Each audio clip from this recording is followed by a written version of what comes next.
Good morning. Knowing we were coming to the shed, my colleague said, please, Quigley, no puns about fish. And I said, I certainly wouldn't on purpose. Too easy. It is great to be back today, especially at the shed. You've all heard about their extraordinarily ambitious plan, and under the great leadership of SHED, we look forward to helping them.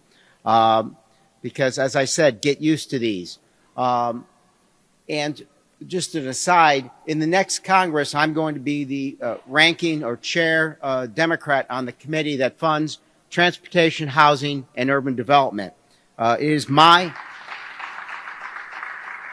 intention for that urban development to include aid for ongoing infrastructure for museums, forest preserves, zoos, park districts, and aquariums, as it should be. A lot of things involve urban development, but these cultural, educational institutions are absolutely critical, and we thank the SHED for their extraordinary efforts. Hey, look, as Robin said, you can't hear back there, so I'm assuming everything that needs to be said about what we're going to do here has been said. But I'll put it this way. Bottom line, if it rolls, floats, and flies, it goes through Chicago. So we got to do this right. And it's a long overdue to actually put real dollars toward that end. Because it's not just for Chicago, it's for the region. And it's not just for the region, it's for the whole country.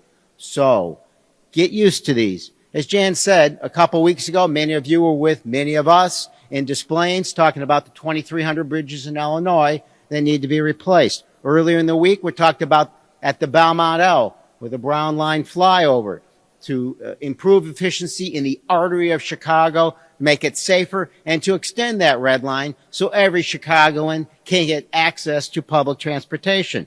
But coming soon to a press conference near you, we'll have more events dealing with the shoreline, our waterways, more events dealing with bridging the digital divide in this country, events involving expansion of electric vehicle access, and our grid system, so we can operate our grid system safely, efficiently, and addressing climate change. And of course, I understand there's some airports in this region. So be ready for all of those things as we move forward.